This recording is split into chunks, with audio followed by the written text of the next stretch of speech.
tarde, boa noite. Aqui é o Cineclube Passa Mal, a galera gabaritada no amadorismo. Agradecer a presença do Eduardo, informar todo mundo que nos acompanha.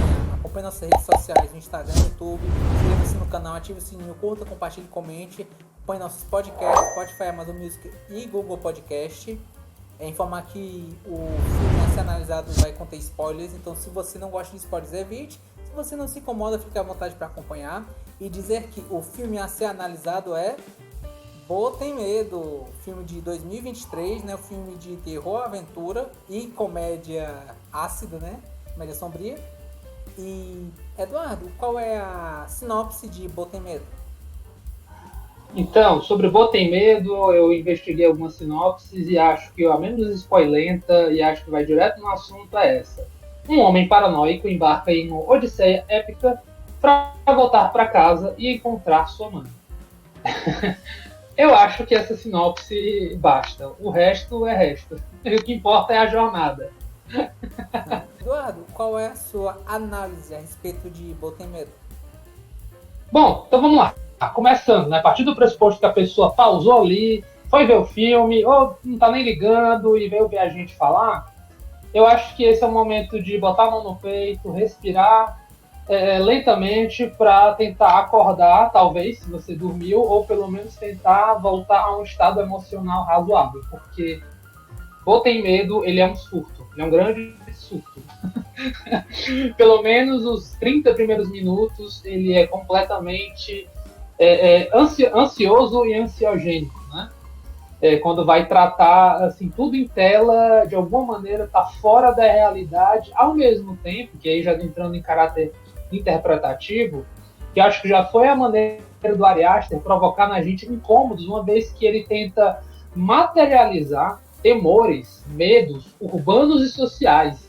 E tá aí o que eu acho que para mim é uma das grandes metáforas sobre o Botem Medo, principalmente naquele primeiro momento, naquela primeira parte, né? Porque ele coloca a realidade onde ele vive, o local onde ele mora, como sendo um local extremamente ameaçador. O mundo do Bo é ameaçador. Não é à toa que o nome do filme é Botem Medo, porque ele realmente tem absolutamente medo de tudo.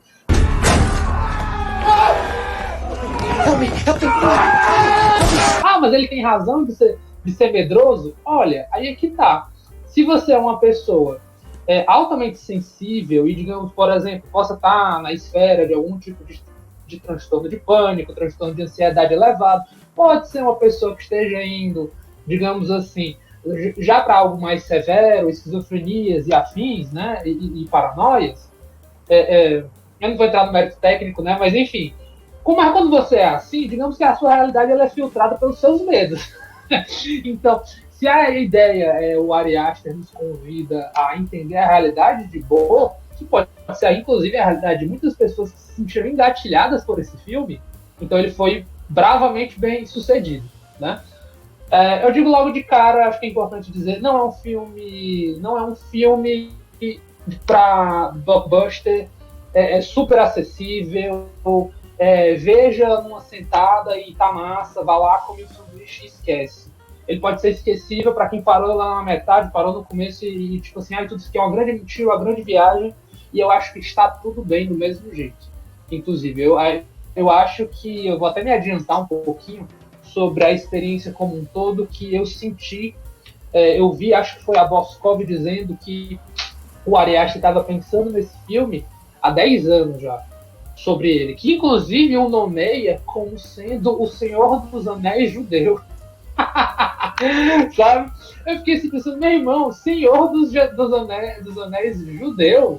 Aí agora tudo faz sentido, né? O Ari Aster, ele tem essa coisa de gostar de falar sobre tabus.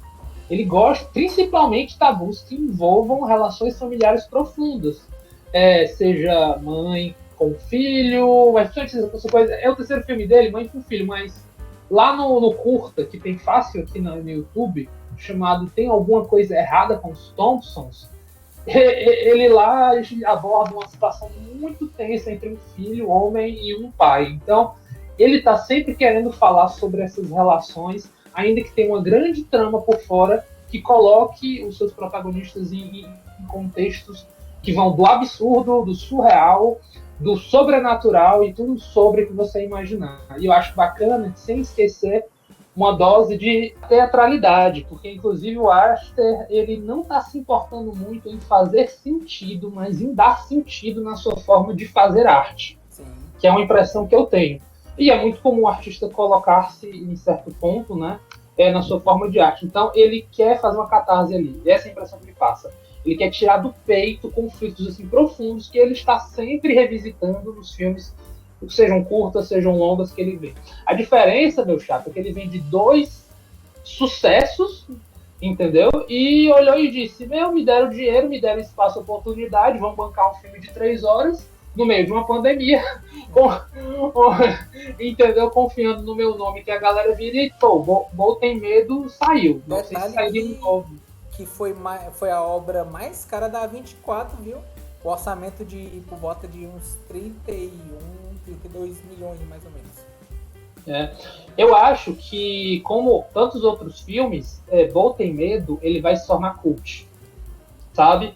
Eu tenho essa impressão. Eu vejo assim, não tenho muita métrica de MDBs e coisas, mas me deixa impressionado 6.9 no IMDb da vida, com quase 40 mil pessoas assistindo. Não é um filme, como eu vi, não é um filme para todos, não é um filme acessível, ele é bem acessível, ele é bem nichado. Se Hereditário consegue ser acessível, porque, enfim, ele tem uma coisa de possessão demoníaca que a galera entende, né? O segundo já vai para uma coisa de horror rural, de culto, diferentão, mas, enfim. Esse terceiro, que não está nem se propondo necessariamente falar de terror, mas de algo aterrorizante, enfim, eu acho que já está indo para outro lugar, e ele, ainda assim, eu acho um diferencial. Né? Então, assim, eu acho muito bom o adjetivo que foi dado para essa história como sendo kafkiana, ou kafke, sei lá como é que a galera fala. Assim, para quem Franz Kafka é um autor famoso na literatura, ele tem algumas obras que são, como, por exemplo, Metamorfose e Processo, e tem outras também, Cartas ao Pai, eu acho, sejam contos breves que sejam, mas um traço fundamental esse do surrealismo, de um protagonista meio que perdido numa corrente de eventos completamente absurda, no qual está completamente fora de controle, e se for levar em consideração o processo, tem sempre um tipo de julgamento acontecendo ali, ainda que seja um julgamento auto-infligido. Importante que se diga. Sabe? Que não necessariamente seja algo externo ao sujeito, mas que ele está enfrentando esse julgamento. E atira a primeira pedra quem não... Assim, atira a primeira pedra quem continuamente fica fazendo esse juizinho interno de si, sendo altamente rígido e altamente massacrante. Né? No caso do Bo, é altamente massacrante. Agora, eu acho bacana que um dos maiores temores é encontrar a própria mãe. Né? Porque, então, isso é bacana, porque ele está quebrando aqui a figura da maternidade pura, plena, e porque existem as maternidades, inclusive, esse é o debate. Né? Eu acho que a Helena Ferrante é boníssima para estender esse debate moderno sobre o que seriam as maternidades, e que nem toda maternidade é abençoada, o que é que seja, e nem toda relação vai ser estritamente saudável. Eu acho que no caso do Bo, tem um termo aqui em psicanálise, só para dizer, né, que um dos perigos que a gente corre quando nascemos, inclusive, uma das coisas importantes é que haja uma separação entre o corpo da criança, o corpo físico e um corpo simbólico, um corpo imaginado, entre a criança e a própria mãe, ou o adulto, ou o cuidador, o que quer que seja, né? A gente percebe que, no caso, essa mãe está muito fusionada ao Bo. E a gente vai descobrindo ao longo da trama como ela é quase uma entidade divina, no sentido de saber absolutamente tudo, ou deve saber absolutamente tudo que ele faz, tudo que ele fala, para onde vai, com quem, e domina completamente os espaços que supostamente deveriam ser saudáveis para a vida psíquica da pessoa. I saw with my own eyes exactly what you knew and what you didn't know. Eduardo, e você acha que tem algum aspecto de piano também, né, na relação entre o Bo e a Mona, né, a mãe dele? Olha, spoiler alert, né? Alerta de spoiler. Essa é uma das minhas palavras. Eu ia colocar de piano ético para esse filme, porque de fato o Aster, não sei se tem leitura sobre, imagino que tenha, não necessariamente psicanálise, mas de tragédia grega, por exemplo, uma vez que eu sinto que ele curte teatro, e esse tipo de relação. Então, eu suponho que está muito presente e ele abraçou. Simplesmente ele abraçou e é isso mesmo, certo? Tem uma questão ali de adorá-la e temê-la. Né? Você adora a figura que a gente psicanálise chama de ambivalência. Né? É a ambivalência das emoções e dos sentimentos. Você pode amar e odiar, inclusive. E esse amor pode ser uma expressão de adoração, de querer ao mesmo tempo, que esse querer não vem sem preço. Ele meio que pede algo em troca. Isso é o dilema do amor também. A gente quer ser visto de uma determinada maneira e, por vezes, o outro quer, mas quer diferente. Quer mais, quer em excesso. E aí fica essa figura meio que amalgamada na cabeça de cada um sobre como eu sou diante daquele outro. Às vezes eu sou o outro. E eu acho que essa experiência aí, e eu faço uma rememoração lá ao segundo ato, que eu chamo de segundo ato, mas eu vou dizer, quando ele encontra a companhia teatral. Né? Ele tem uma série de neuras que ele está tentando dar conta. Eu tô falando do Bo, tá? Não tô falando do Aster, não. Ele tem uma série de neuras que ele quer dar conta. Uma delas é assim, uma fundamental, é quem é meu pai. Que é uma resposta para quem sou eu também. Né? Ele quer saber quem é o pai, para saber quem é ele, para tentar, porque ele meio que tá tentando nesse dilema. Eu sou o que é uma extensão da minha mãe, né?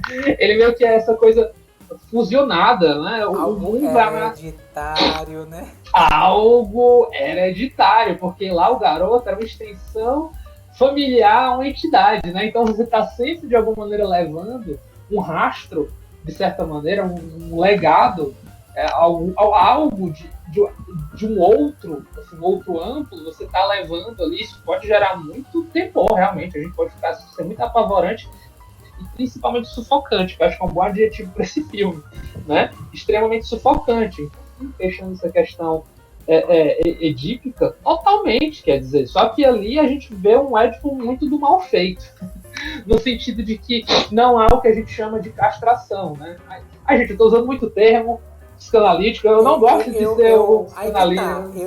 Só essa questão da castração você está dizendo que a questão do Édipo, ele tem uma relação, ele tem uma consumação, né, íntima com a mãe, sendo que nessa questão do Bo ter medo, ele de certa forma masculado pela mãe, não é isso? Nesse sentido? Porque aquela coisa, né, para exercer uma dominação suprema, é importante que haja um enlace, né, um enlace total da libido. Né? Quer dizer, a sexualidade de Bo é uma sexualidade altamente restrita, altamente mal trabalhada, tanto é que e aí entra a Elaine, a personagem da Elaine, porque quando ele vai lembrar de primeiras experiências afetuosas longe do circuito mãe e Bo, que é quando a Elaine entra, e aí a gente vê traços de personalidade interessantes, ela é espontânea, ela quebra a lógica ali de não chegue perto de outra pessoa, não fale, não queira, não deseje, né? Então ela passa a ser esse instrumento ali espontâneo que mexe com o desejo do Bo. É o Yin Yang, né? O Yin Yang em que termos? Que em termos de que enquanto ele é uma pessoa introvertida, tem medo de manter relações, se encontrar ela já é o extremo oposto dele. Porque ela é extrovertida, ela consegue, e eles meio que conseguem se completar nesse sentido de que ela é extrovertida, mas talvez ela tenha, vamos dizer assim, é a questão de Bauman, né? Ela tem os relacionamentos líquidos e talvez ela não consiga, com ela sendo extrovertida, uma relação mais sólida com alguém. E aí nesse sentido, talvez Bo, na sua timidez, na sua introspecção, conseguiu cativar ela, que é extrovertida, e encontrou nele um diferente. Nesse diferente, uma completude. 2, 1, 1.5, 1 3/4. I'm sorry. Porque eu questiono completude, mas não é meu papel não é meu papel fazer isso daí, né? Essa ideal de completude é algo que pode, na verdade, ser extremamente adoecedor, porque completude é o que eu acho que é o fantasma da mãe, a Mona, é o nome da mãe aqui, meio que enlaça ele e ele também tem esse fantasma de completá-la de alguma forma. Né? Então ele precisa caçar esses enigmas para saber quem ele é, como um dos principais enigmas é quem é meu pai, e eu acho bacana que o filme, do jeito dele, como dizer, meio que responde isso, né? E aqui eu tô dando saltos, né? Eu acho que esse filme não precisa ficar respeitando uma lógica, um cronológico. Eu acho que não precisa. Eu acho que a gente tem que falar do que vier de tema, assim, a cabeça, quem seja. Eu acho que tem que ser essa que a gente chama também de associação meio que livre, né? Não é livre não, mas é associativa. E que é o lance lá de da piada, o que é interessante que é um filme que faz rir, a depender do seu estado de humor, sua disponibilidade. É um filme que pode fazer rir, talvez não pelos motivos mais nobres. Que eu acho que é o jeito Aster de lidar com o humor sombrio, de lidar com situações que para alguns é o normal, para outros é tão absurda que você tem que rir para dar uma resposta ao sem graça, à completa loucura em alguns momentos. Eu acho bacana que a piadinha que falam lá é a história do testículo inchado. eu acho muito legal jogar o tijolo. Mas, cara, eu notei que você tem um testículo inchado. Eu acho que para quem bom entendedor, né, que é uma pessoa que não transa, enfim, ele é um virgão de 45, 50 anos, sei lá o que seja. Então supõe-se que ele está com os testículos inflamados porque é um repositório, né? Porque é uma represa quase para implodir, que seja, né? E daí a gente tem aquela piada absurda, né, que é o testículozão grande.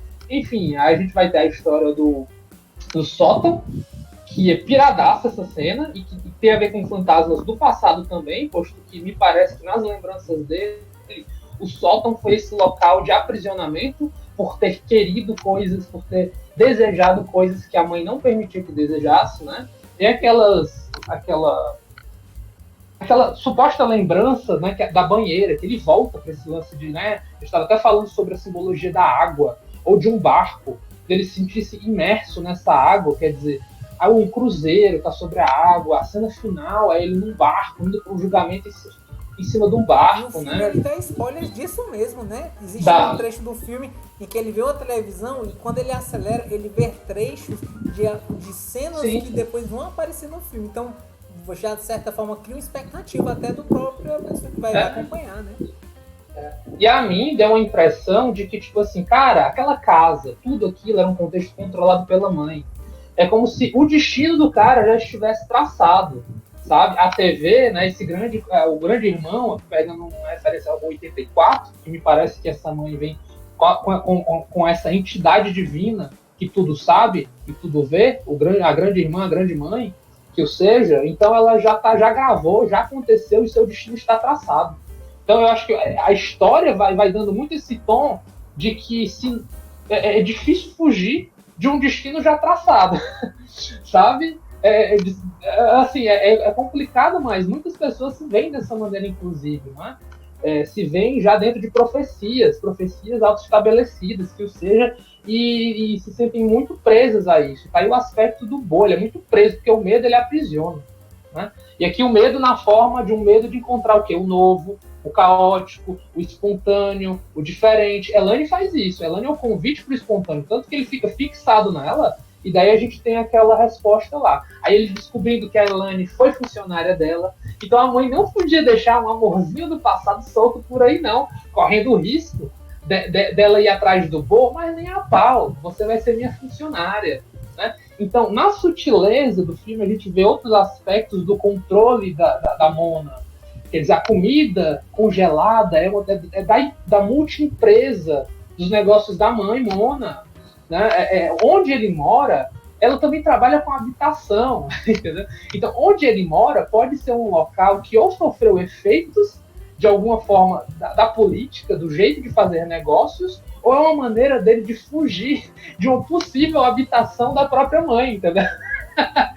Então, cara, eu pelo menos noto, olha essa obsessão, né? De estar e querer não estar ao mesmo tempo na cerca da dominação materna. O que isso diz sobre o Ari Aster, eu não vou especular. Cara, eu sei que tu não curtiu muito não. Seja sincero, né? Diga logo aí. Não, mas é que tá. Me adiantar um pouco, né, pra agilizar essa questão da minha parte da análise. Sabe aquela frase de não é porque eu não gostei que o filme não é bom? A pegada do filme é uma pegada lenta. São quase 3 horas de filme, 2 horas e 59 minutos. Mas assim, digamos que tem uma situação entre o surreal e o real. Só que o que eu acho legal nessa situação é que o filme ele não dá um corte entre o que é surreal e o que é real nesses pontos, né? Ele traz vários elementos que eles podem estar interligados ou não. Pode ser que parte do que está acontecendo naquilo seja uma realidade ou talvez não seja. posto que o próprio personagem, tal qual um outro filme que o Joaquin Phoenix também fez, que é o Coringa, né? Ele é uma história sobre o ponto de vista dele, de um personagem não confiável. E então a gente não tem esse corte do que é aquilo que é realidade e não é realidade. São vários elementos que são interessantes, fotografia, CGI, vários pontos, mas o andamento é lento, né? Eu acho que é a questão. Mas tu percebe a malícia do diretor nessa hora? Porque ele só não opta, ele opta por CG quando é para abraçar o vou pro mundo de Oz, né? Vou pro mundo do mágico de Oz, daí eu vou abraçar até outras técnicas cinematográficas, a animação, com stop motion, com raso, do traço assim. Quando ele abraça de com força, né? Mas assim, a maioria do tempo ele tá trabalhando com efeitos práticos e tudo mais. Para dar esse lance de que, olha, realidade e o surreal que foi mencionado se entrelaçam, entendeu? Que eu acho que vai com aquela reflexão lá do começo. Se a nossa percepção de realidade é pautada por nossas, justamente, percepções internas, que incluem medos, anseios, fantasias e nananana, o que é real, meu parceiro? Você vai, percebe? A sua realidade é ter medo de que, caso você chegue na rua, alguém, um louco, desnudo, completamente alucinado, que esfaqueia você sem razão alguma, mas que foi noticiado na TV, ele vai estar lá esperando você. E que essa é a realidade que molda ele, né? Assim como nunca transe, você irá morrer. Que essa é uma das crenças hereditários, né? Por motivos hereditários. Bom, aquele toquezinho assim, Ariadne. De alta homenagem, né? Você levou você tem um legado maldito que veio com seu pai, nem fui eu não, viu? Isso veio com seu pai que era dodói e era doente, né? Mas Davi, acho que uma das grandes viradas de mesa com relação a isso, que a gente falou tanto sobre as influências dessa mãe dominadora, mas quando a gente vai no detalhe, ela pouco apareceu, mas a governanta, que inclusive a gente descobre que é aquela que está no caixão de fato, porque até isso é um absurdo, que a gente quase esquece, né? Putz grila, não foi nem a mãe Mona que faleceu, mas ela se fez de morta para de alguma maneira trazer pessoas, mas principalmente para ver se trazia o Bo, ou pelo menos para testá-lo, né? Um teste para saber se ainda o amava, se ainda estava com ela, ainda estava junto, né? Entendeu? É um troço realmente muito, muito paranoico aqui, esse joguete de dominação ali que ela coloca, mas pois essa governanta, a ironia é essa, e mais uma vez, pessoas decepadas, né? Como ele adora mostrar decepção, alguém tem que sair sem cabeça no meio dos filmes dele de alguma forma, né? Ele acha engraçadíssimo isso. Só pode. Fez isso com personagens muito importantes em outros filmes e dessa vez talvez tenha uma grande importância para o Bo, aquela mulher, como de fato me parece que o é. Porque ela me parece ter exercido esse papel de uma maternidade, mas sem necessariamente querer algo em troca, aquela coisa quase ali do que horas ela volta, que é um tipo de maternidade só que para a mãe burguesa.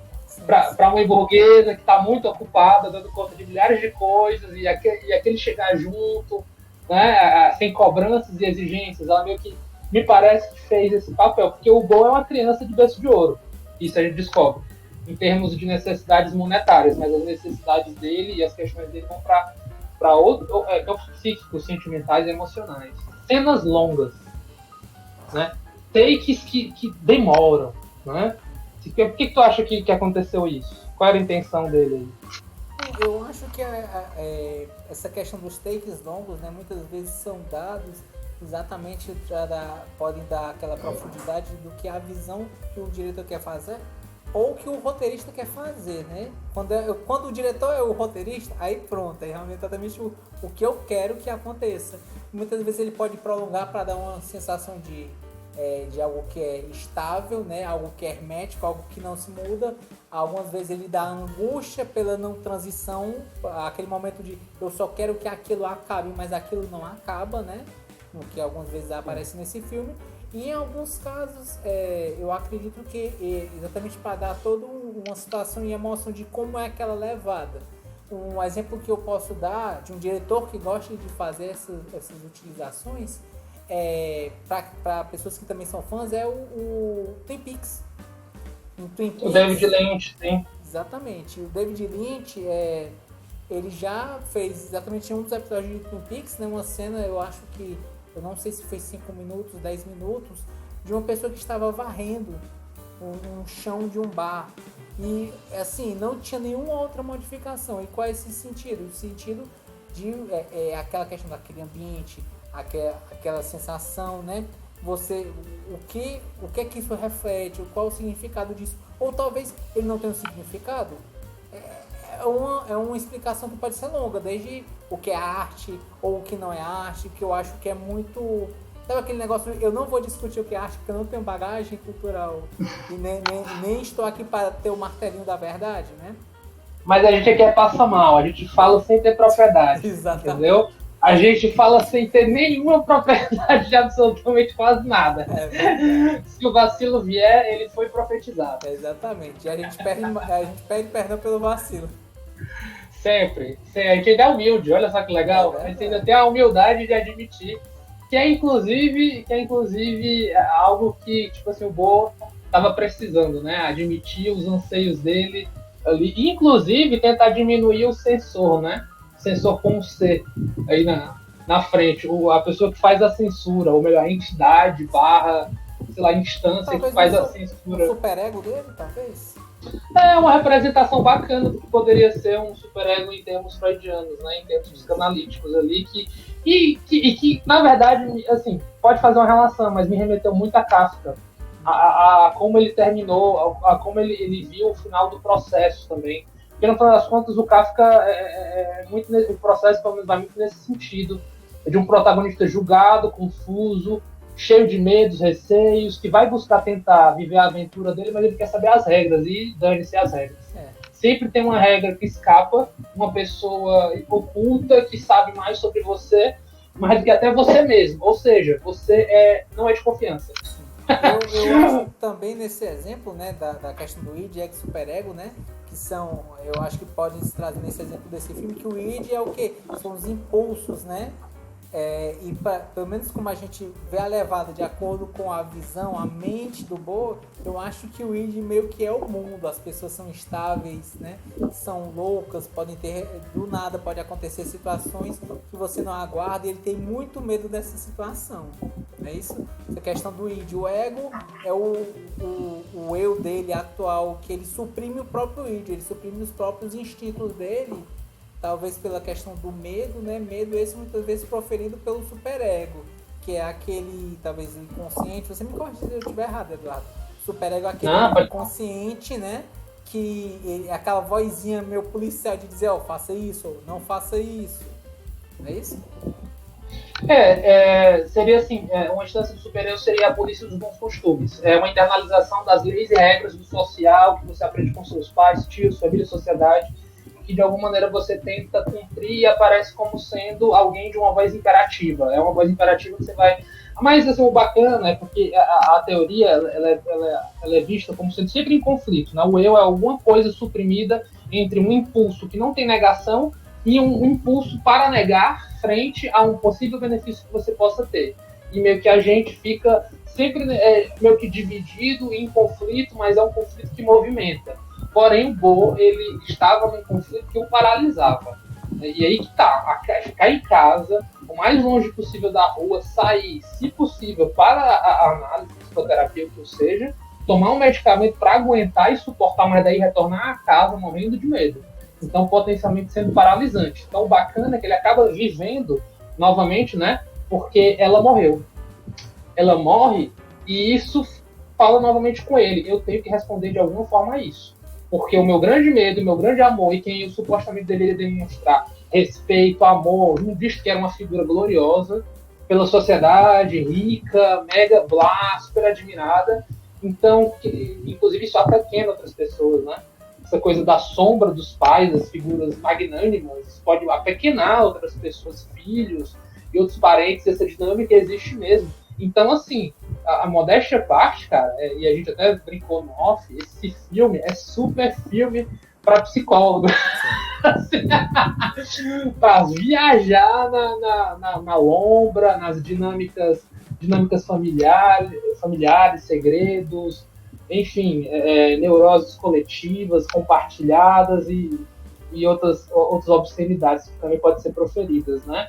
Agora, assim, o que tu achou, Davi, toda aquela sequência daquele manicômio que ele acorda depois do final do primeiro ato, que ele é atropelado, feito um bebê, ele estava desnudo no meio da rua, sendo esfaqueado continuamente, e ele acorda naquela casa para logo em seguida encontrar a companhia de teatro e a gente tem aquela sequência dele velho. O que tu achou desse longa? Assim, crianças, não usem drogas. É isso que eu acho da cena. Não, assim, eu acho que todo filme, eu acho que ele tem uma certa característica meio de teatralidade mesmo, porque realmente, como você falou, são atos, né? Dá pra colocar isso como se fosse uma peça de teatro mesmo. É o primeiro ato, enquanto ele tá na situação dentro da casa dele, até tentar resolver situações que se encontram fora da casa. Depois do atropelamento, aí e a questão do esfaqueamento. O segundo ato, que é exatamente nessa questão da casa. Eu acho que são situações de superproteção, são lacunas. Quando você às vezes tem uma perda e você não consegue processar aquela situação, esse espaço ele pode ser ocupado por uma outra figura, né? Uma pessoa, ou não só uma pessoa, um ser, uma entidade, algo para tentar suprir aquela necessidade. Posto que ele perdeu, ele não tinha o contato do pai, perdeu a mãe recentemente, toda essa situação pode ser uma própria armadilha da mente dele, dizendo, perdi meus pais, perdi minha mãe, mas eu preciso da minha mãe, então dentro da minha mente eu vou criar um pai, uma mãe, e aí nessa situação que eu tenha um conforto, né, que eu tenha algo, só que enquanto ele está fazendo isso, criando essa armadilha, né, de proteção, essa, vamos dizer, de certa forma, entre aspas, zona de conforto, que eu acho que nem sempre zona de conforto é o chamado zona saudável, né? Às vezes você pode estar sofrendo, você está sofrendo dentro de uma zona de conforto também. Assim, tem um termo, tu falou um negócio bacana, tem um termo controverso para alguns, mas na psicanálise é ainda legal, que foi dedicado ao Freud, o próprio Freud mesmo, que ele fala que quando o paciente ele alucina, quando ele está em processo de alucinação, quando ele está desenvolvendo delírio, né, e o delírio é uma corrente de pensamento completamente deturpada de realidade, de importância, intensidade, aqui o caramba que o parta, né, mas que é uma tentativa dele se curar. Então, quando tu falou aí, quanto mais surtado fica, é como se fosse entrando na zona de conforto. Eu concordo plenamente, me remeteu muito essa frase, sabe? Ele está intensificando ali um delírio como uma tentativa de curar uma realidade que está se esvaindo pelos dedos, assim, sabe? E tanto é que essa ceninha aqui, ó, essa ceninha do mágico, que eu carinhosamente chamo de mágico de Oz, né, com corações na grama, e remete a teatro, e né, a gente tem lá o Yellow Brick Road, né, a calçadazinha, só que é vermelha, né? E que lá a gente vai ter uma jornada da meninazinha, né, como é que chama ela? Esqueci agora. Da Dorothy, da Doroteia, né? A gente vai ter a jornada da Dorothy naquele mundo surreal. Ele já estava naquele mundo surreal, ele caiu lá como a Alice na toca do coelho e prosseguiu até o fim. E eu acho bacana que a maneira que ele tentou curar o enigma da paternidade foi se tornando, em minutos, um pai também, né? Na hora que ele encena o corpo dos vilões, quando fala liberdade, machadada na corrente, no grilhão. E daí ele segue por um rumo. Só que é muito rápido. Tem uma mulher que chega, tem uma família, aquela mulher é um borrão na cara. É o chat lá GPT, frente, Eduardo. É o chat GPT. Ela é um borrão, como se fosse um sonho indefinido, incompleto, que era um cara, inclusive, mais pra frente é uma brincadeira, e é um ator que faz meio que aquela mulher que o espera em casa, daí ele vira um pai, se torna pai de várias crianças, para daí a gente ver, nossa, ele foi afastado daquela família, então, será que é ele justamente criando toda uma fantasia de como supostamente o pai dele se sentiu? Um pai que queria voltar para os seios dos seus vários filhos. Olha, se eu fosse um pai. isso que eu viveria, sabe? Essa coisa profética de alguém que foi separado pelo destino, entendeu? Mas daí volta purificado depois de enfrentar outra odisseia, né? Mas daí, mas daí o mais legal é que ele brinca com a história dentro da história. Uma hora é teatro, outra hora sai do teatro para ficar real, com o anjo lá acompanhando e mediando, e aí eu acho que é uma maneira de ele fazer uma brincadeira, barra menção, a figura do divino, do destino, conversando com os mortais, e que faz o que é muito nas várias religiões, mas acho que ele está falando muito do judaísmo, barra cristianismo. Nesse sentido, a intervenção de anjos na vida das pessoas, para, enfim, levar à frente o desejo divino, as vontades do destino. Né? Então ele. Só que ele paralisa quando. Ei, cara, se tu não fez, se tu não funhaiou, porque tu achava sempre que ia morrer, porque a gente é filho de quem? Era exatamente. Esse é um dos meus pontos de análise, Eduardo. Eu ri, e rio até agora, porque Sim. parece simples. Mas para ele não é simples, para ele não é óbvio. Porque ele imagina a paternidade, mas sem sexo. Entendeu?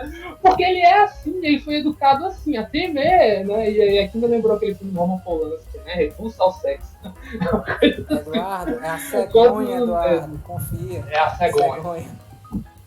Foi que nem o menino Anakin, foi a força. Assim, é interessante essa coisa do medo da sexualidade, que isso seja sujo, entendeu? De muito corrupto, de corrompedor e tal. Então eu acho que na maneira do Bo, enquanto filme, ele tá metendo a mão nessa maçaroca de repressão e repulsa à sexualidade, só que dessa vez esse cara de 50 anos, sei lá, com a idade dele. Mas que eu senti que ele fez questão de parecer mais velho, né, mais pacífico ou barra passivo, não sei como você quiser chamar, né, parcimonioso até demais. Enfim, porque de fato, como a gente estava falando, né, ele soa como um bebê num mundo de vários fantasmas, um mundo de muitos riscos. Então, assim, tem muitas coisas a serem ditas e conversadas sobre esse filme, mas neste momento eu vou para uma objetividade chamada, para quem se importa de nota, eu estou dando nota 7 para esse filme. Eu acho que é importante ter algumas réguas para compará-los, talvez para ser justo a maneira de analisá-lo, mas enfim, se não quiser também botar régua nenhuma, que se lasque. Todo mundo é livre para fazer o que vem entender e absorver a arte da maneira que quiser. 3 palavras me vêm à cabeça acerca desse filme, que é surtos, muitos surtos, vários surtos, não tô brincando. Surtos, Édipo e uma terceira, Kafka. Eu acho que, apesar de Lynch vir muito enquanto linguagem do cinema, eu acho que Kafka foi uma escolha do Aster da melhor maneira de colocar sua trama e o destino do protagonista ao longo de toda essa trama. Para mim, ele é um drama surreal com pequenos drops de comédia, com uma comédia obscura que para alguns vai ser só sem graça mesmo. Certo. Então, assim, você indicaria esse filme? Indico para quem quer uma experiência cultizeira, surtada e cheio de possibilidades alegóricas e analíticas. É só se for nessa proposta. Se não, tchau. Passa longe. O psicólogo pira, Eduardo, nesse filme? Já tô piradaço. Eu fico falando, aí eu paro de falar. Então, por isso, eu preciso ser castrado nesse sentido, entendeu? Eu preciso ser barrado. Total. Se não colocarem, eu me coloco. Porque senão então, vira bagaceiro. Então, vamos lá. Vou trazer a pergunta lúdica pra você, Eduardo. Seguinte. Adoro. Ari Aster, né? O terceiro filme dele, né? Gosto também. Longa-metragem. Longa-metragem é o terceiro. É o terceiro, então deixa eu refazer a frase. É o terceiro longa dele, né? Tem o Hereditário, Midsommar e Botem Medo. Os dois a 80 por hora. Os 3 a 80 por hora. Os dois Os dois. É porque... será que Midsommar não é uma extensão de um dos outros filmes? Fica aí a dúvida. Mas enfim... uma interpretação aí. É o seguinte, desses 3 filmes, né? Qual você acha que teria mais chance de sobreviver e qual você acha que teria menos chance de sobreviver? Você pode botar uma ordem assim, de maior chance de sobreviver a menor chance de sobreviver. Não, com certeza a escalada que eu sinto na cultura pop, meio até na minha preferência, é Hereditário, o Midsommar e o Bo fica em terceiro. E o cara é novo, vai fazer mais 7 filmes aí ao longo da vida, entendeu? Porque ele não faz terror de shopping, né? Ele faz questão de escrever uns negócios complexos mesmo, assim, da alma dele ali envolvida e tabu, então acho que ele tem lá os seus 3 anos escrevendo, 2 anos que seja, entendeu? Então eu coloco nesse escrever o que eu quero dizer com isso, que vai descer mais. Porque não é um filme facilmente tragável, assistível. Mas, Eduardo, eu digo enquanto você personagem, você estando inserido dentro do filme. Tem Hereditário, Midsommar e Bo Tem Medo. Você enquanto personagem dentro do filme, qual que você acha que teria mais chance de sobreviver e qual você acha que tem menos chance de sobreviver? Macho, eu queria estar no Midsommar, cara. Eu queria estar... entendeu? Porque no Bo, a realidade te persegue, entendeu? No Hereditário, você vai ter brincadeiras com entidades demoníacas da qual já fizeram contratos e tu já tá lascado, entendeu? É só uma questão de ver o quando você vai estar lascado e servindo a uma entidade vivo ou ser a sua alma eterna para sempre, entendeu? Então eu acho que o Midsommar ainda dá para frescar. Se eu não ficasse brincando de ficar tomando substâncias psicoativas, né?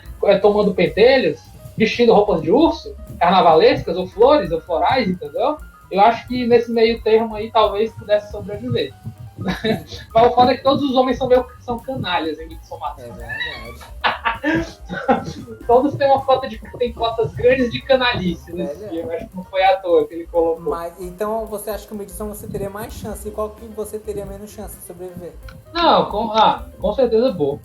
Com certeza, porque já aconteceu, cara. O meu barco já virou, entendeu? O meu barco já virou, a TV já tinha mostrado, entendeu? Então, nesse sentido, só que eu ia sofrer muito de fantasmas e neuras, assim, absurdas, até chegar finalmente ao julgamento derradeiro. Detalhe, um julgamento parcial, né? Um julgamento que nunca será um julgamento ideal, mas sim um julgamento completamente parcial, no qual um lado já venceu, há muito tempo. Se você só esperou chegar na forca. Então é nesse sentido. Mas e aí, Davi? Vamos lá para te ouvir mais. Faça sua análise sobre Bo Tem Medo. Pronto, vamos lá. Bo Tem Medo, né? Filme de 2023. Né? Na data de gravação a gente está no mesmo ano, né? O filme do Ari Aster, terceiro longa do Ari Aster. Não é isso? É um filme de terror, aventura, humor sombrio. Ou, como a gente falou, né, em debate, né, seria algo parecido como se fosse um pesadelo de comédia, vamos dizer assim, né? Talvez um filme que, assim como o primeiro longa do Aronofsky, né, o Pi, ele tem elementos do expressionismo alemão, né? Como se toda a situação fosse surreal, como se fosse um pesadelo, um sonho, né? E Sim. Como exemplo de filme de Pi, expressionismo alemão, a gente pode trazer até filmes clássicos antigos, como por exemplo Nosferatu, né? Acho bem interessante essas ponderações, né? Eu já dando um spoiler assim meio que de cara, eu acho que esse filme ele traz semióticas, ele traz umas perspectivas interessantes, mas eu acho que ele, de uma certa forma, ele prolonga várias situações do filme e que de uma certa forma não me agrada. Existe essa questão expectativa, eu concordo com você desses pontos até kafkanianos, né? Essa questão da metamorfose no momento lá do sótão, né? Quando ele encontra o ser, né? O ser bizarro que é o pai dele. E é uma daquelas questões de você pode sentir nojo, você pode achar graça, e que talvez o que seja isso, né? Posto que o diretor também é o roteirista, né? O Ari Aster, mostra que ele tem um humor muito peculiar e sombrio, vamos dizer assim, né? De algumas situações.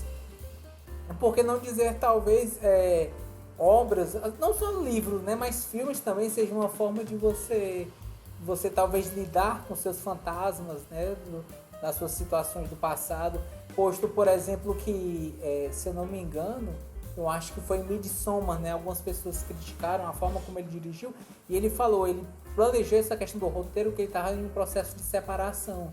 E às vezes sentimentos e situações que você passa, você enquanto roteirista, né?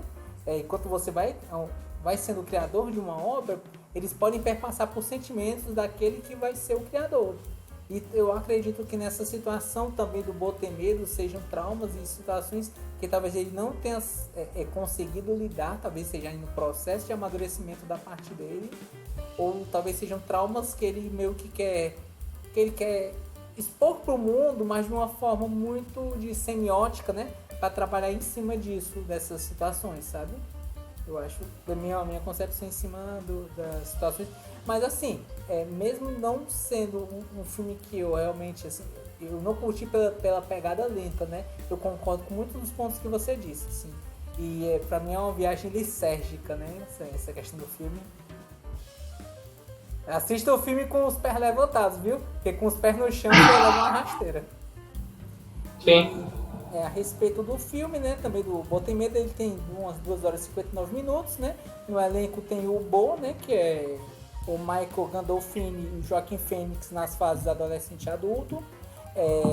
Tem como o Bo como protagonista personagem não confiável, né?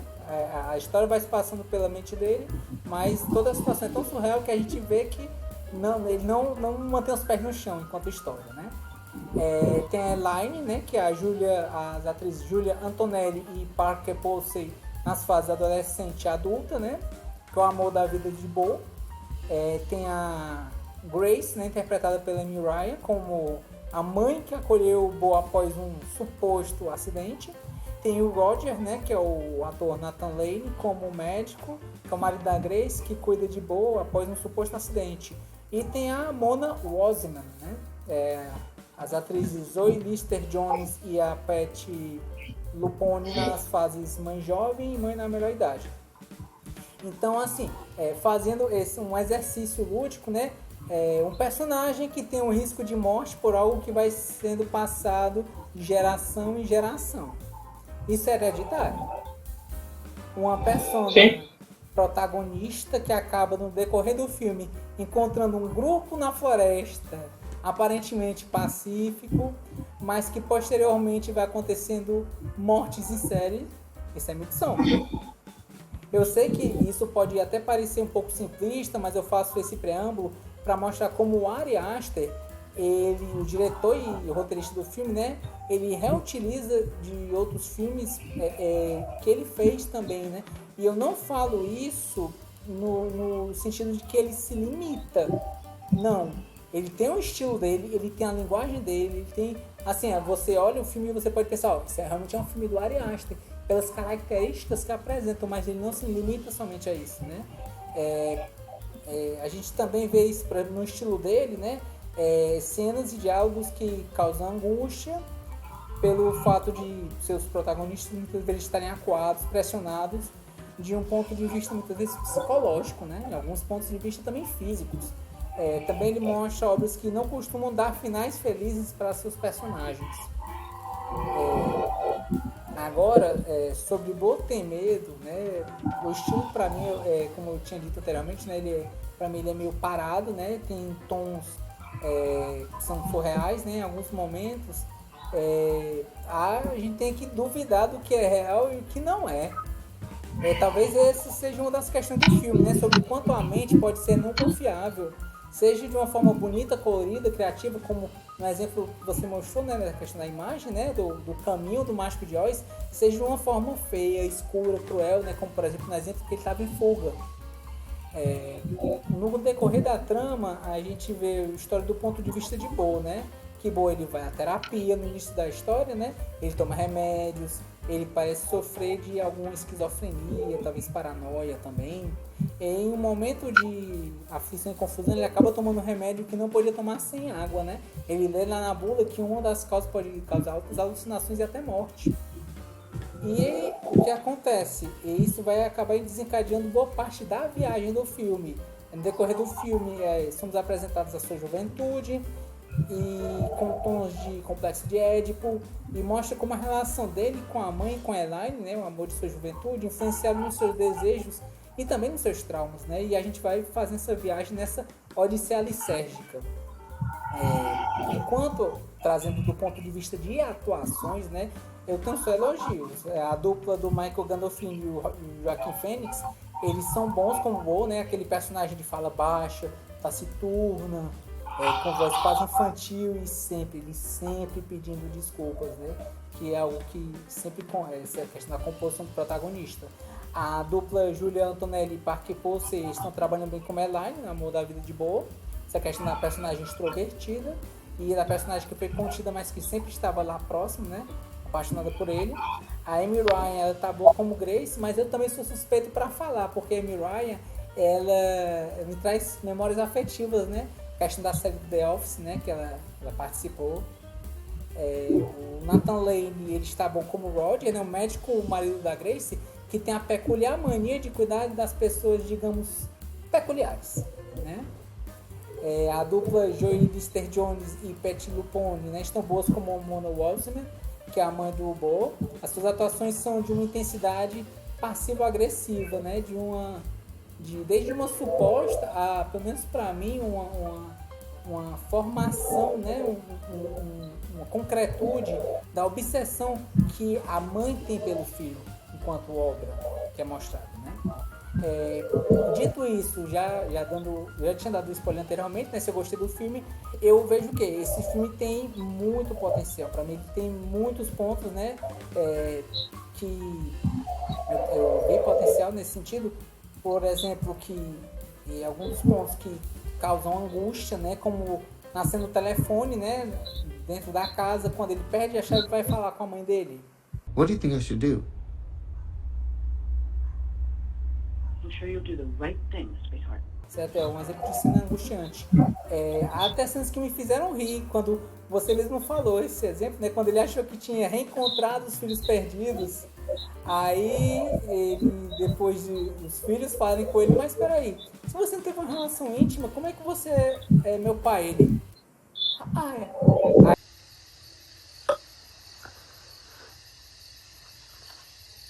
Aí meio que volta aquela situação do teatro e sai daquela ilusão, daquela história, né? E a urgência externa reaparece. Isso. O cara louco, transtornado, soldado, chega no local e atira porrada e bomba e aquela loucura e tiroteio. A trama segue. Sim. E assim, eu tenho a dizer que eu achei um filme muito lento, né? O andamento ele é lento, a viagem é grande, os simbolismos do filme são grandes também, né? Como, por exemplo, na cena final, quando a gente tem uma arquibancada de pessoas julgando o Bo, né? Uma, talvez, representação do superego.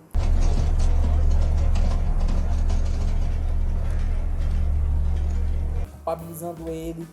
E acho que se o filme tivesse tirado, na minha concepção, né? Tivesse tirado uma gordurinha, ele ficaria bom para mim. Mas, assim, não significa que o filme é ruim.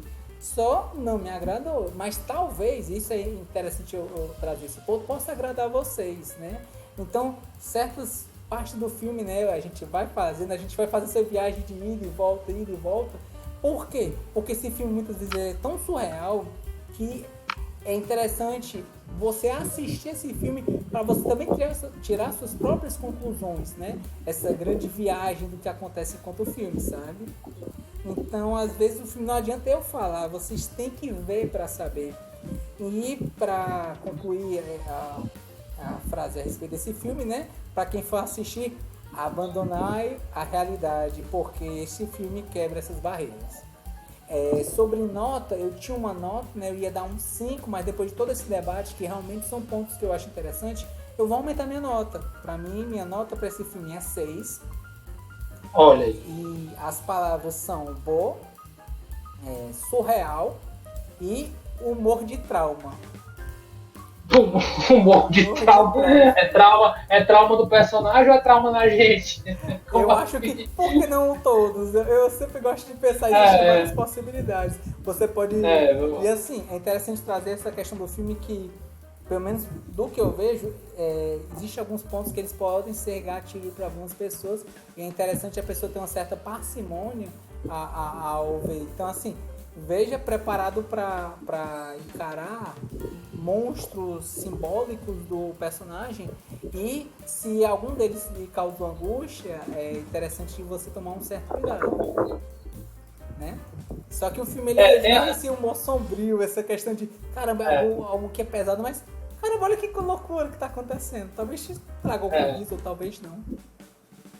Não, cara, mas qual é? Você vai para um sótão, vê a sua imagem envelhecida, posta em algemas, para logo em seguida vir um monstro feito de prostético, agigantado, que basicamente é um testículo, é um pênis com testículos, Um objeto fálico.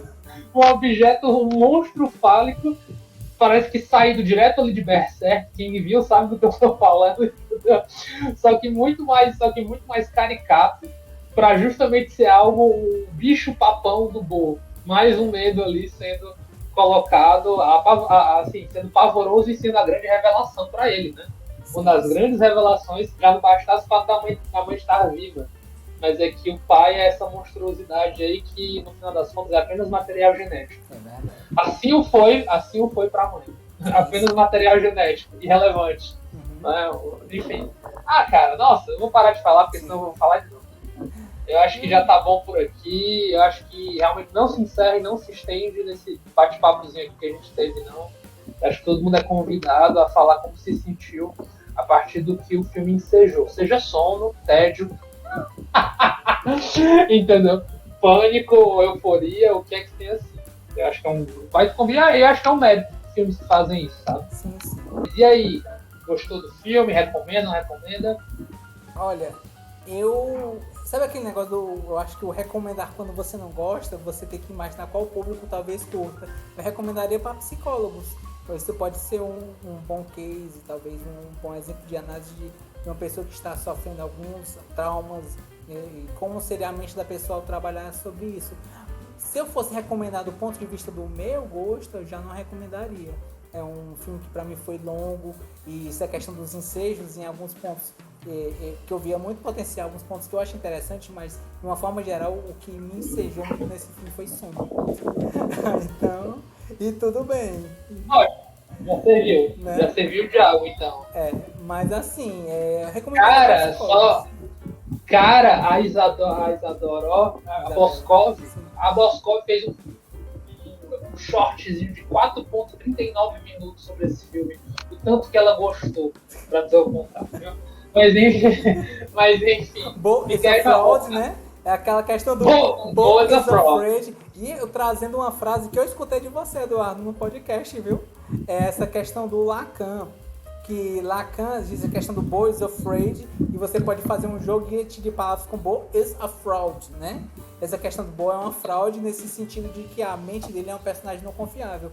E o que é que isso tem a ver com Lacan? Lacan diz que toda tradução é uma traição. Porque você perde-se parte dos elementos em cima de alguma obra, de algum ponto, não é isso?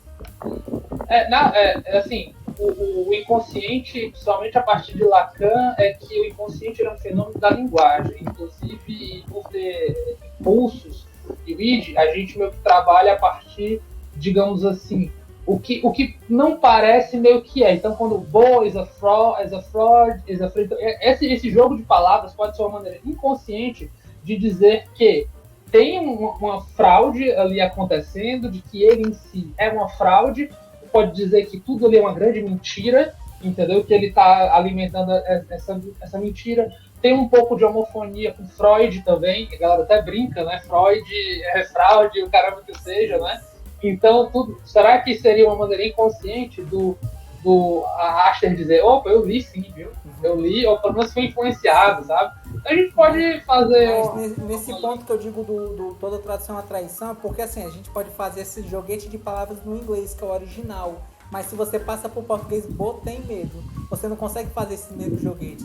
Aí você perde. Né? Aí você perde. De toda tradução à traição nesse sentido, de que você perde parte da essência de aquilo qual foi feito enquanto obra original. A obra original ele tem esse título, que dá para fazer esse joguete e traz simbolismos no próprio título. Já em português, tem medo.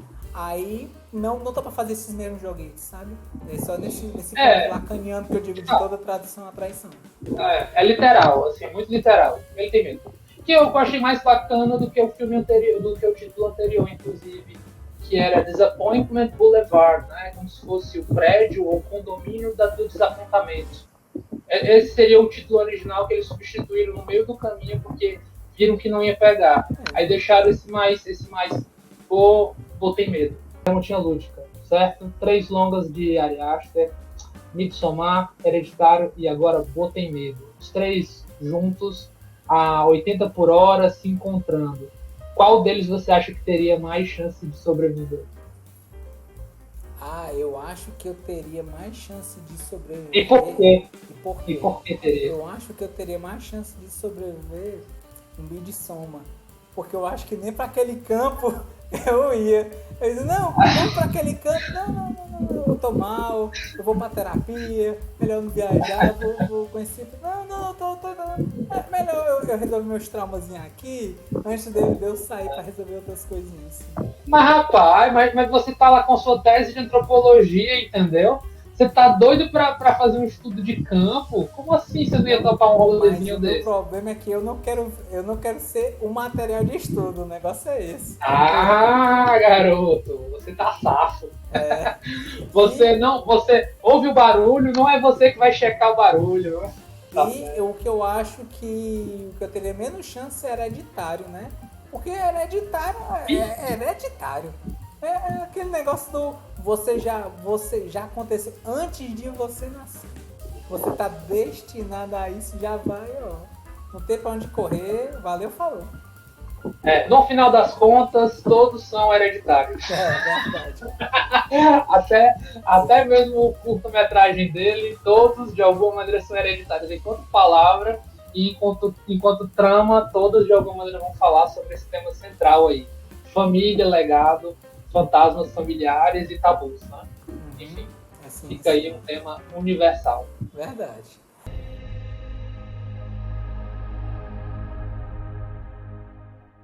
Estamos encerrando, né, nossa análise. A nível de curiosidade, a nota final ficou 6,5.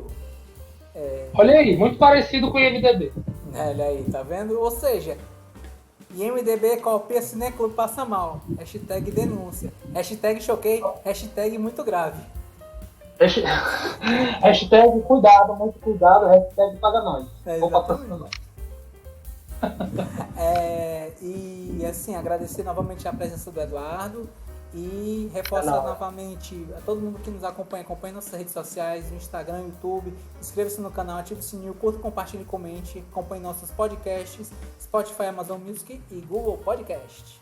Para quem teve a pachorra, a ousadia e não a alegria de chegar até aqui, o que é que você tem a dizer para essas pessoas? Pronto, aí o pessoal vai escrever assim, hashtag Ari Aster, hashtag somos todos hereditários. Pronto, bote aí embaixo, hashtag Ari Aster, hashtag somos todos hereditários, entendeu? Porque você foi filho de alguém, ainda é filho de alguém, e esse alguém de alguma maneira te influenciou e está te influenciando neste momento. Entendeu? E alguém, você sabe quem, ou não. Ou não. Ou ele é apenas um produto bizarro da sua imaginação carente. Seu limitado ou limitada. Enfim, tô brincando. Acho que esse filme influencia mal a gente. Maldito Ari Aster. Enfim, hashtag somos todos hereditários. Exatamente. Muito obrigado a todo mundo que nos acompanha aí. Valeu!